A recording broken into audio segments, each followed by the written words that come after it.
तर मित्रांनो, tech news चॅनलवरती आपलं सर्वांचं स्वागत आहे. आणि आत्ता आपण बघणार आहे सपोर्ट रेजिस्टन्स. आधीचं जे काही पॉईंट्स आणि जे ऑब्जेक्ट झाले आपले बोलून, आता पुढचा व्हिडिओ छोटेच व्हिडिओ टाकतो मी आता. तर त्याच्यामध्ये काय बोलायचं आपल्याला, सपोर्ट आणि रेजिस्टन्स आत्ता बेसिक लेवलला बोलू आपण. ठीक आहे. याच्यामध्ये काय आहे की ही रेंज बोलतो आपण, या गोष्टीला रेंज बोलतो. ठीक आहे. हे वरती जातं, परत खाली येतं. ठीक आहे. तर याच्यामध्ये सपोर्ट रेजिस्टन्स कशाला बोलतो, जिथून मार्केट टर्न होतं तिथं एक तर सपोर्ट असतो किंवा रेजिस्टन्स असतो. ठीक आहे. तो टर्न का होतो, तर स्विंग हाय स्विंग लो असतो. स्विंग का बनतो, तर रेंजमुळं बनतो. आणि रेंज आहे ना का बनते, तर प्रत्येक कॅन्डल ही हाय तुटत जाते किंवा लो तुटत जाते. या सगळ्या एका सिक्वेन्स ऑफ चेन जो आहे त्याच्यामध्ये हा पार्ट आपल्याला बघतोय सपोर्ट रेजिस्टन्स नेक्स्ट लेवलला, जिथून मार्केट टर्न होतं परत रिटर्न जातं. ठीक आहे. उदाहरणार्थ जर बघायचं झालं तर मार्केट इथूनच थोडंसं आता वरच जायचं होतं त्याला, तर इथं त्याला थोडंसं काय डिफरन्स आला की तिथून ते थोडंसं खाली आलं होतं. ठीक आहे. त्याचं उत्तर हे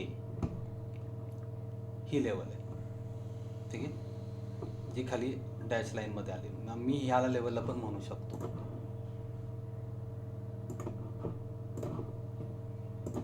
ठीक आहे. तुम्हाला लक्षात येत असेल, इथून खाली आलं मार्केट आणि परत हिथंच त्याला रिजेक्शन लागलं, परत थोडंसं खाली आलं, वरती गेलं. मार्केट वरती जाताना त्याला हा जो सिग्नल आलेला आहे तो साहजिकच याचा हाय तुटल्यावरती आलेला आहे. आपण त्याला लाईन मारू. लाईन मारल्यानंतर इथं पण लाईन मारू. लाईन मार्किंगचं बद्दल बोललेलं आहे. म्हणजे थोडंसं वर गेलं, खाली कॅन्डल क्लोज झाली, परत रिटर्न इथं आलं, सपोर्ट घेतला. तर सपोर्ट कुठे घेतला आहे, इथं घेतला. ठीक आहे. इथं सपोर्ट घेतला त्याने. ठीक आहे. इथं बघा. ठीक आहे. सपोर्ट घेतला, इथंच रिजेक्शन आलं. कुठं, या लेवलला रिजेक्शन आलं. बरोबर खाली कॅन्डल क्लोज झाला, परत रिजेक्शन आलं इथं, परत मार्केट खाली आलं. ठीक आहे. ही लेवल मार्क केली इथलीच, तर इथूनच खाली मार्केट आलं. चला, मी परत हीच लेवल मार्क केली, खाली मार्केट आलं, कॅन्डल क्लोज झालं, इथंच रिजेक्शन आलं. मग परत ते आता त्याच लाईनवरती आहे. सो आपण हे जे काय आत्ता बघितलं बेसिक लेवलला, ठीक आहे, ते आहे सपोर्ट आणि रेजिस्टन्स. मी ॲक्च्युअलमध्ये लाईव्ह मार्केटमध्ये समजा ही कॅन्डल चालू असेल तर मी पार इथून सुरुवात करतो, पार जेवढं जमल तेवढं मागून सुरुवात करतो, असं बघत येतो. मला 1 तास लागेल, अर्धा तास लागेल, कितीही वेळ लागू शकतो. बघा, इथून वरती गेलं मार्केट बघा, आणि इथूनच जोरात पडले. मग जो काही सपोर्ट झाला तो रेजिस्टन्स झाला, आणि मग इथून परत मार्केट जोरात खाली आलं आणि इथं परत त्या लेवलला आलं, या झोनमध्ये, आणि मग तिथूनच वरती गेलं. आणि ॲक्च्युअलमध्ये जे यूट्यूबवरती जे दाखवलं जाते ते याच्याशिवाय काही दाखवलं जात नाही. फक्त त्याला वेगवेगळी नावं दिली जातात. तुम्ही जनरल जे तुम्ही विदाऊट सेटअप जे लोक असतील त्या लोकांना पण समजेल, पण त्या लोकांना प्रॉब्लेम कुठं येईल माहिती आहे का, त्यांना कुठला हाय आणि कुठला लो तुटला मागचा कोरिलेशन लावण्याचा जो प्रकार आहे आपल्या सेटअपमध्ये, जो बनताना स्विंग बनताना कळतं. स्विंग बनायला सुरू झाला, खालचा कलर किंवा वरचा कलर सुरू झाला की लक्षात येतं की ह्यांनी कुठला तरी मागचा स्विंग ब्रेक केला आहे, लगेचच कळतं. म्हणजे उदाहरणार्थ हा जो ग्रीन कलर आहे ना, तो याचा लो तुटल्यावर आलेला आहे आणि याचा लो तुटल्यावर. ठीक आहे. सो मला कळतं की हा लो जो आहे तो महत्त्वाचा आहे, हा नाही घेतला, हा लो महत्त्वाचा आहे मला. ठीक आहे. मला कळतं उदाहरणार्थ हा डार्क ग्रीन आहे, तर याचा लो तुटल्यावर हा डार्क ग्रीन आहे, हा डार्क ग्रीन याचा लो तुटला, आणि हा जो डार्क ग्रीन आहे इथं आलेला तो याचा लो तुटल्यावर आला. म्हणजे हे आयडेंटिफिकेशन जो प्रकार असतो, म्हणजे आता बघा इथं लो, इथूनच ते खाली मार्केट आलेलं आहे. ठीक आहे. या झोनमध्ये हा जो आयडेंटिफिकेशनचा जो प्रकार आहे ना, ह्या रेंजमध्येच मार्केट बरोबर रिजेक्शन दिलेलं आहे. लक्षात घ्या, ह्या रेंजमध्येच मार्केटनी रिजेक्शन झालं आहे, परत ते खाली मार्केट आलं, परत तुम्हाला हीच रेंज पुढं पण वर्क होताना दिसते. सो हा पार्ट आहे ना, तो आपल्या सेटअपचा ॲक्च्युअली USP म्हणता येईल, की याच्यासाठी तो सेटअप आपल्याला पाहिजे की कुणाचा काय हाय आणि काय कोरिलेशन आहे ते आपल्यासाठी खूप गरजेचं आहे. आणि सपोर्ट रेजिस्टन्स जे आहे ते मी खूप मागून बघत येतो असं करत, की काय काय घडलं, आणि या क्षणाला आता ते कुठे जे घडलंय ना, जे मागच्या पटावरती जे काय घडलं, ठीक आहे, त्या पटलावरती आत्ता जे काय आहे ते सपोर्टला आहे, रेजिस्टन्सला आहे, सप्लायला आहे, डिमांडला आहे. वेगवेगळ्या टाईम फ्रेमवरती चेक करायचं आणि मग पुढचे डिसिजन करा. म्हणजे काय की मला चार्ट पहिला कळला आणि मग मी डिसिजन घ्यायचा प्लॅन करतोय. जे लोक direct entry stop loss target म्हणजे ॲनालिसिस करा. ॲनालिसिस कुठल्या बेसवर करता? माहितीच्या बेसवर ना. जर माहितीमध्येच इश्यू असेल, तुमच्या माहितीमध्येच जर इश्यू असेल, म्हणजे हे या गोष्टींना काय तुम्ही महत्त्वच देत नसाल इथं झालेलं, ठीक आहे, किंवा तुम्हाला एवढंच दिसत असेल चार्टमध्ये मोबाईलवरती जे काय असेल, तर साहजिकच आहे तुम्ही फॉल्स साईडला जाणार आहे. कारण की तुमच्याकडे बेसिक माहिती आहे. त्या बेसिक माहितीवरती तुम्ही प्रेडिक्शन करायला जाणार आहे, पॉसिबिलिटी नाही शोधणार आहे तुम्ही. आणि ॲनालिसिस बरोबर येतं, चुकीचं येतं. पण जेव्हा तुम्ही सगळं बघता, चार्ट वाचता येतो, चार्ट महत्त्वाचा, मी म्हणून मागं लागलेला असतो, एंट्री स्टॉप लॉस टार्गेटच्या मागं धावू नका, चार्ट समजून घ्या. कारण की त्याचा संबंध खूप मागं आणि खूप संबंध लागतात वेगवेगळ्या ठिकाणी, ठीक आहे. ते जर कळले ना, तर तुम्ही पुढं जे काय कराल प्रत्येक ट्रेडमध्ये तुम्ही काही ना काही संबंध जो लक्षात येणार आहे. म्हणजेच काय की तुम्ही रिअल ट्रेडमध्ये तुम्ही होल्ड करू शकणार आहे, ते खरं कारण आहे चार्ट कळण्याच्या मागे, ठीक आहे. ते direct entry stop loss target ॲनालिसिसचे सवय आहे म्हणून तर तुम्ही 5 पैकी 5 किंवा 10 पैकी 5 किंवा तुम्ही जास्तीत जास्त 6 परत. पण जसं जसं तुम्ही हे बघाल तर त्याच्यात जी क्वालिटी आहे 3 बरोबर येतात चला, पण ते भयानक चांगल्या पद्धतीने तुम्हाला क्वालिटी मिळेल. ती रिझल्ट जे ट्रेड्स तुमचे घेतात, चुकणं आणि बरोबर येणं हे ॲनालिसिसचा एक पार्ट ऑफ द गेम आहे, जे लॉस आणि प्रॉफिट.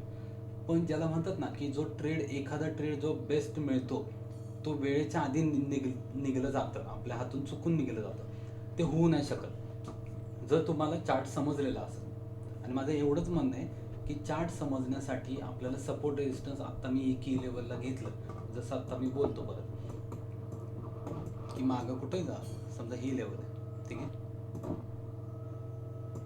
आणि इथं मागं बघा, इथून लाईन अजून आली मागं, हे लक्षात घ्या. मी परवा त्या व्हिडिओमध्ये पण बोललो होतो, ते हीच लेवल बोललो होतं, लक्षात घ्या. तुम्ही वाटलं जाऊन चेक करा, ठीक आहे.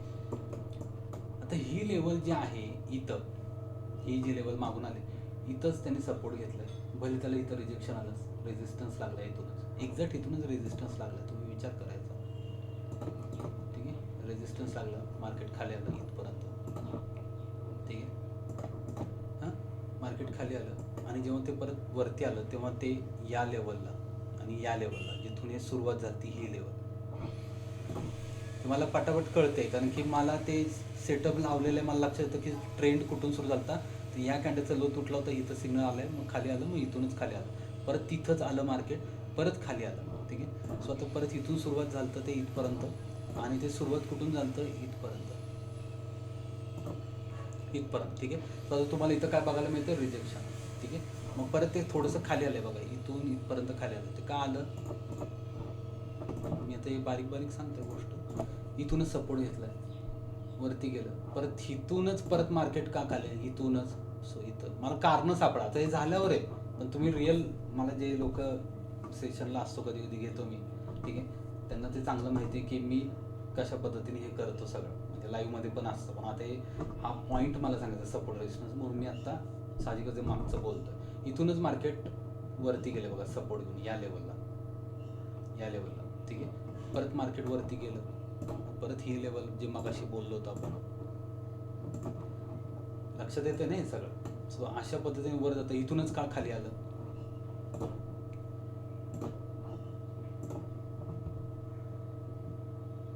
तर त्याचं कारण हे मागचं, हे खूप कारण, म्हणजे तुम्ही म्हणाल रिअलमध्ये जेव्हा विदाऊट सेटअप आहे ना, शक्यच नाही की तुम्हाला ते झेपणं, कुठून काय कारण आहे. मला इथं आपोआपच त्या ऑटोमॅटिक लाईन्स येतात. इथं सपोर्ट घेतलं बघा, परत याच्यातच मार्केट राहिलं, मार्केट इथूनच परत वरती गेलं, परत वरती आलं, इथून खाली का आलं, लक्षात घ्या. तुम्ही स्वतः चेक करा, ठीक आहे. हे सेटअप ज्यांच्याकडे आहे ना, ते स्वतः चेक करा. आणि एकदा प्रॅक्टिस आहे, ही जे काही संबंध, कोरिलेशन लावण्याचा जो संबंध आहे, लावण्याचा जो प्रॅक्टिस आहे ना, सराव आहे ना, तो अपेक्षित आहे. मला महत्त्वाचा पार्ट तो आहे. ते एंट्री, स्टॉप लॉस, टार्गेट किंवा ते तुमचं ते प्रॉफिट एवढा केला, स्क्रीनशॉट, हे नाही मॅटर करत. कोरिलेशन लावता आलं पाहिजे. जे लोक प्रॉफिटेबल राहतात त्यांना याची प्रॅक्टिस असते, कोरिलेशनची. लक्षात घ्या, सर्वात महत्त्वाचा पॉईंट बोलतोय मी, कोरिलेशनची प्रॅक्टिस असते त्या लोकांकडं. तुम्ही एंट्री शोधताय एवढंसं चार्ट बघून, तो अरे बाकी मागचं खूप काही गोष्टी आहेत ना, ते एकदम कसं लक्षात येईल तुम्हाला. त्यासाठी मोबाईलवर नाही केलं पाहिजे, हे कॉमन सेन्स मी आधीपासून सांगतो. स्क्रीन जरा थोडीशी मोठी पाहिजे, टॅब पण नाही चालणार, स्क्रीन मोठी पाहिजे. या सगळ्या गोष्टी आहेत ना, हे आता मी जे बोललो ते समोरच आहे. आणि ज्या लोकांना माहिती आहे माझं ते बरोबर येतं, मला त्यातलं ग्लॅमर पण गेले ट्रेडिंगच्या बाबतीत. तुम्हाला हेही सांगतो, मला ग्लॅमर पण गेलेलं, मला काय वाटत पण नाही ट्रेडिंग करावं असं नाही करावं असं, ते काही फिलिंग येत नाही मला. तर त्याचं मागचं कारण आहे की मला कळलं ना ते की कसं चालतं मार्केट. आता मी सपोर्ट रेजिस्टन्स बद्दलच बोललो, पण कोरिलेशन पण आलं त्याच्यात पॉईंट. ठीक आहे, काही लोक ह्या गोष्टी सपोर्ट रेजिस्टन्स म्हणजे त्यांना असं वाटतं ते चालत नाही, मग EMA वापरतात, हे नाही चालत तर ते चालत, असं नाही. स्ट्रक्चरलच बघायचं सेटअप आपण, प्राइस ॲक्शनला सोडायचं नाही. ठीक आहे, प्राइस ॲक्शनला सोडायचं नाही. अंदाज पंचे, प्रिडिक्शन, फिबोनाची काही विषय नाही इथं. हा एक सेटअप आणि त्याची भयानक प्रॅक्टिस. 3 महिने लागतील, 6 महिने. तुमच्याकडे जर समजा टाइमच मिळत नसेल आणि तुम्ही वर्षभर घेताय तर त्याला काय अर्थ नाहीये. याला दिलेल्या टाइम नुसार ते मोजा, आलं का लक्षात. आणि जर समजा टाइम नाहीये तर सेटअप घेताय, रिन्यूअल करताय, 1 तास का होईना बघा, लागेल काही वर्ष, काही फरक नाही पडत. ट्रेडिंग करण्यापेक्षा चार्ट समजून घेणं महत्त्वाचं आहे.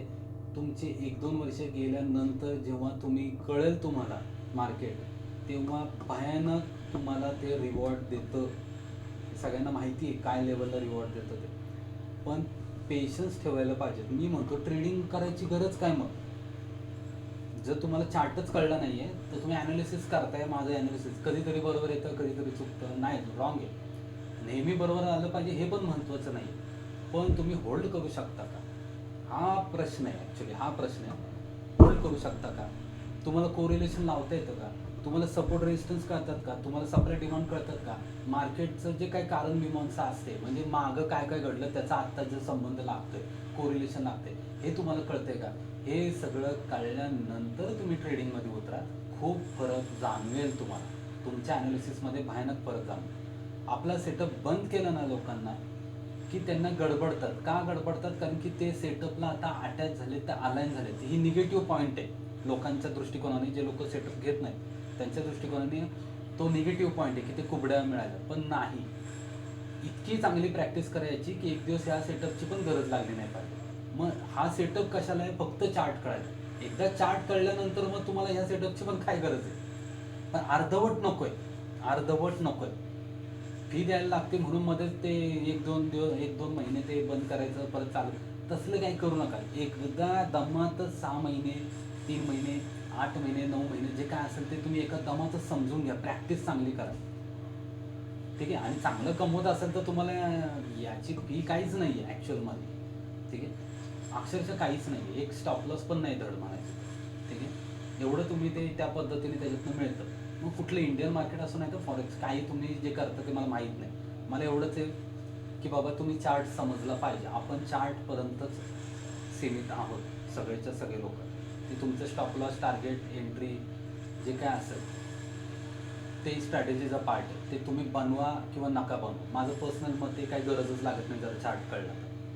स्ट्रॅटेजी ॲक्च्युली तुम्ही एक प्रकारे मग तुम्हाला नेकेड कळत नाही म्हणून स्ट्रॅटेजी बनवते हे जिंकते. ठीक आहे, तुम्हाला चार्ट कळत नाही म्हणून तुम्ही होल्ड करू शकत नाही म्हणून तुम्ही स्ट्रॅटेजी बनवता. ठीक आहे, मी म्हणतो अख्खा चार्ट समजून घ्या, तुम्हाला या स्ट्रॅटेजी नावाच्या गोष्टीतनं मुक्तीच मिळेल. ॲक्च्युली मुक्ती मिळेल. ज्या लोकांनी मला बघितलं सांगताना त्यांना कळलं असेल कुठली स्ट्रॅटेजी बिटेजी काही नाही बघत. मी फक्त चार्ट बघतो माझ्या सेटअपला घेऊन, जो सेटअप तुम्हाला पण दिलेला आहे. तुम्हाला प्रॅक्टिस करायची आहे. ठीक आहे, ओके. ठीक आहे, मी आज सपोर्ट रेजिस्टन्सच्या बाबतीत बेसिक थोडंसं बोललो. तोच पार्ट आहे एकदम, त्याच्यात बेसिक असं ॲडव्हान्स असं काही नाही, तोच पार्ट आहे, बाकी काही नाही. फक्त तुम्हाला ते रिॲक्शन्स शोधायचे त्या लेवलचं. ठीक आहे, पहिल्यांदा तुम्ही मागचं शोधा, नंतर तुम्ही लाईव्हमध्ये बघाल आणि एक दिवस असं कॉन्फिडन्स येईल की अरे मला ते समजते, मग तुम्ही ट्रेडिंग करा. आणि जसं ट्रेडिंग करायला सुरुवात कराल, एक दिवस असं पण येईल की चुकून तुम्ही होल्ड करू शकाल. आणि ते जे तुमच्याबरोबर घडेल त्याच्यानंतर खरी मजा सुरू, की तुम्ही प्रत्येक वेळेस मग ते चुकून घडलेला असेल होल्डिंगचा विषय, तिथून ते तुम्ही जाणून बुजून मग होल्ड करू शकाल. तिथपर्यंतचा प्रवास असेल. स्टॉप लॉस लावून खेळणं हे सगळं बरोबरच आहे, काही रिस्क मॅनेजमेंटच्या बद्दल मी काय बोलतच नाही, त्या बरोबरच आहे. ठीक आहे, पण जर समजा तुमच्या बाजूने गेले तर तुम्हाला होल्ड कसं करायचं, टार्गेट, एंट्री ते कळतं ना. चार्ट तर कळून घ्या पहिलं. मी एंट्री, स्टॉप लॉस, टार्गेट नाही सांगत आहे, मी एवढंच सांगतोय चार्ट कळून घ्या. बस आपल्या सेटअप करून चार्ट समजून घ्या, बस बाकी काही माझं म्हणणं नाही. ठीक, थँक्यू.